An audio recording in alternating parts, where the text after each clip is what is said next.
Welcome back to Soumya Kannada channel. ನಾನು ಸೌಮ್ಯ. ನಾವು ನಮ್ಮ ಭಾರತ ದೇಶದಲ್ಲಿ ಒಂದು ರ್ಯಾಂಡಮ್ ಆಗಿ ಒಂದು 10 ಜನನ ತಗೊಳ್ಳೋಣ. ಈ 10 ಜನದಲ್ಲಿ 5 ಜನಕ್ಕಾದ್ರೂ ಸಕ್ಕರೆ ಕಾಯಿಲೆ ಅನ್ನೋ ಸಮಸ್ಯೆ ಈಗೀಗ ಹೆಚ್ಚಾಗಿ ನಾವು ನೋಡ್ತಾ ಇದ್ದೀವಿ. ಯಾರಿಗೆ ನೋಡಿದ್ರು ನಮಗೆ ಶುಗರ್ ಇದೆ ಅಂತ ಹೇಳ್ತಾ ಇರ್ತಾರೆ.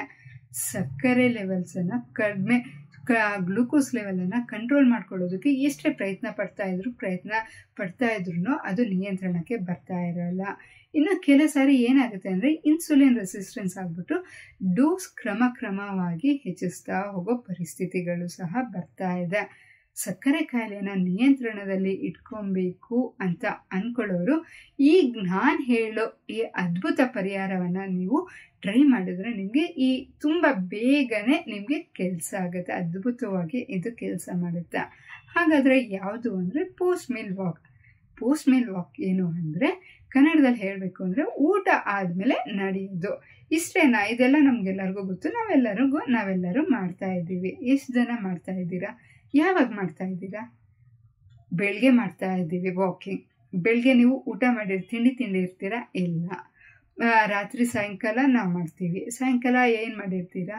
ಯಾವಾಗಲೂ ಊಟ ಮಾಡಿರ್ತೀರಾ, ಯಾವಾಗಲೂ ನಡೀತೀರಾ. ವರ್ಕ್ ಆಗುತ್ತಾ? ಆಗೋದಿಲ್ಲ. ಇದರಿಂದ ಪೋಸ್ಟ್ ಮೀಲ್ ವಾಕ್ ಏನು ಅಂತ ನಾನು ಎಕ್ಸ್ಪ್ಲೇನ್ ಮಾಡ್ತೀನಿ. ಸಕ್ಕರೆ ಕಾಯಿಲೆಯವರು ಸಹಜವಾಗಿ ಆಹಾರ, ಮಾತ್ರೆ, ವ್ಯಾಯಾಮ ಅನ್ನೋದು ಅವರ ರೆಗ್ಯುಲರ್ ಡಯಟಲ್ಲೇ ಇರುವಂತೆ ನೀವು ನೋಡ್ಕೊಬೇಕಾಗುತ್ತೆ.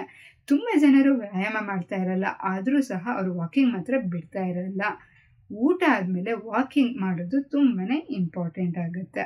ಮುಖ್ಯವಾಗಿ ಒಂದು ಪರಿಶೋಧನೆ ಸಹ ಪ್ರೂವ್ ಮಾಡಿದೆ, ಬೆಳಗ್ಗೆ ಮಾಡೋ ವಾಕಿಂಗಿಂತ ನೀವು ತಿಂಡಿ ತಿಂದ್ಬಿಟ್ಟು ಆಮೇಲೆ ನೀವು ವಾಕಿಂಗ್ ಮಾಡಿ, ಮಧ್ಯಾಹ್ನ ಊಟ ಮಾಡಿಬಿಟ್ಟು ಆಮೇಲೆ ವಾಕಿಂಗ್ ಮಾಡಿ, ರಾತ್ರಿ ಊಟ ಆದಮೇಲೆ ನೀವು ವಾಕಿಂಗ್ ಮಾಡಿ. ಒಂದು 15ರಿಂದ 20 ನಿಮಿಷ ಆದರೂ ನೀವು ಟ್ರೈ ಮಾಡಿ ನಡೆಯೋದಕ್ಕೆ. ಇಲ್ಲ ನಮಗೆ ಟೈಮ್ ಇದೆ, ನಾವು ನಡೀತೀವಿ ಅಂದರೆ ನೀವು ಅರ್ಧ ಗಂಟೆ ಬೇಕಿದ್ರೂ ನೀವು ವಾಕಿಂಗ್ ಮಾಡ್ಬೋದು. ಈ ಥರ ವಾಕಿಂಗ್ ನಡೆಯೋದ್ರಿಂದ ಸಕ್ಕರೆ ಕಾಯಿಲೆ ತುಂಬ ಬೇಗನೆ ನಿಯಂತ್ರಣಕ್ಕೆ ಬರುತ್ತೆ. ರಾತ್ರಿ ಊಟ ಆದಮೇಲೆ ನೀವು ಸ್ವಲ್ಪ ಹೊತ್ತು ನಡೆಯೋದನ್ನು ಪ್ರಾಕ್ಟೀಸ್ ಮಾಡ್ಕೊಳ್ಳಿ. ಈ ಥರ ಪ್ರಾಕ್ಟೀಸ್ ಮಾಡ್ಕೊಳ್ಳೋದ್ರಿಂದ ನಿಮಗೆ ಶುಗರ್ ಲೆವೆಲ್ಸ್ 20%ಇಂದ 30% ಅಷ್ಟು ನಿಮಗೆ ಸಕ್ಕರೆ ಕಾಯಿಲೆ ಕಂಟ್ರೋಲಿಗೆ ಬಂದೇ ಬಿಡುತ್ತೆ. ಅಷ್ಟು ಇದು ಪ್ರೂವ್ ಆಗಿದೆ. ಕೆಲವರಿಗೆ ಸಕ್ಕರೆ ಕಾಯಿಲೆ ನಿಯಂತ್ರಣಕ್ಕೆ ಬರುತ್ತೆ, ಮಾತ್ರೆ ಡೋಸ್ ಅವರು ಹೆಚ್ಚಿಸ್ಕೊತಾ ಇರ್ತಾರೆ. ಅಂಥವರು ಸಹ, ಆ ಪರಿಸ್ಥಿತಿಯಲ್ಲಿರೋರು ಸಹ ನಿಧಾನವಾಗಿ ಊಟ ಆದಮೇಲೆ ಒಂದು ಸ್ವಲ್ಪ ನೀವು ನಡೆಯೋದನ್ನು ಪ್ರಾಕ್ಟೀಸ್ ಮಾಡ್ಕೊಳ್ಳಿ. ಈ ಥರ ಪ್ರಾಕ್ಟೀಸ್ ಮಾಡ್ಕೊಳ್ಳೋದ್ರಿಂದ ಶುಗರ್ ಪ್ರಾಬ್ಲಮ್ಸ್ ತುಂಬ ಬೇಗನೆ ನಿಯಂತ್ರಣಕ್ಕೆ ಬರುತ್ತೆ. ಹಾಗಿದ್ರೆ ವಾಕಿಂಗ್ ಮಾಡೋದ್ರಿಂದ ಸಕ್ಕರೆ ಕಾಯಿಲೆ ಮಾತ್ರ ನಿಯಂತ್ರಣಕ್ಕೆ ಬರುತ್ತಾ ಅಂದರೆ ಖಂಡಿತ ಇಲ್ಲ. Overall general body well being ಆಗೂ ಸಹ ಇದು ತಯಾರಾಗುತ್ತೆ. ಖಂಡಗಳೆಲ್ಲ ರಿಲ್ಯಾಕ್ಸ್ ಆಗುತ್ತೆ. ನೀವು ತಿಂದ ಆಹಾರ ಸರಿಯಾಗಿ ಜೀರ್ಣ ಆಗುತ್ತೆ. ನೀವು ತಿಂದ ಆಹಾರ ಸರಿಯಾಗಿ ಜೀರ್ಣ ಆಗೋದು ಸಹ ನಿಮಗೆ ತುಂಬಾ ಮುಖ್ಯ ಆಗುತ್ತೆ.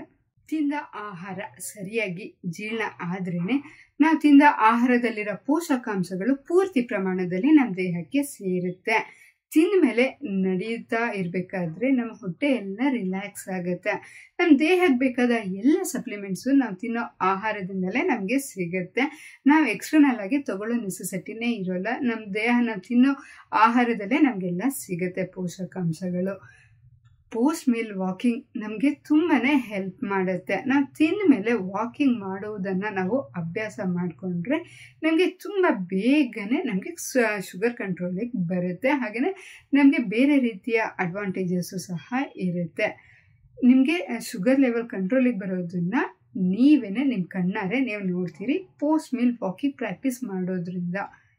ಈ ವಿಡಿಯೋ ನಿಮಗೆ ಇಷ್ಟ ಆಗಿದೆ, ಯೂಸ್ಫುಲ್ ಆಗಿದೆ ಅಂತ ನಾನು ಅಂದ್ಕೊತಾ ಇದ್ದೀನಿ. ಈ ವಿಡಿಯೋ ನಿಮಗೆ ಇಷ್ಟ ಆಗಿದ್ರೆ, ಯೂಸ್ಫುಲ್ ಅನಿಸಿದರೆ ಪ್ಲೀಸ್ ದಯವಿಟ್ಟು ಲೈಕ್ ಮಾಡಿ, ಶೇರ್ ಮಾಡಿ. ಇನ್ನು ಯಾರೆಲ್ಲ ನಮ್ಮ ಚಾನಲನ್ನು ಸಬ್ಸ್ಕ್ರೈಬ್ ಆಗಿಲ್ವೋ ದಯವಿಟ್ಟು ಈಗಲೇ ನೀವು ನಮ್ಮ ಚಾನಲನ್ನು ಸಬ್ಸ್ಕ್ರೈಬ್ ಮಾಡ್ಕೊಳ್ಳಿ. ನನಗೆ ನಿಮ್ಮ ಸಪೋರ್ಟ್ ತುಂಬಾ ಮುಖ್ಯ ಆಗುತ್ತೆ. ಇದರಿಂದ ನಿಮ್ಮ ಸಪೋರ್ಟ್ ನನಗೆ ಸಬ್ಸ್ಕ್ರೈಬ್ ಮೂಲಕ, ಲೈಕ್ ಮೂಲಕ ನೀವು ನನಗೆ ತಿಳಿಸಿ ಧನ್ಯವಾದಗಳು.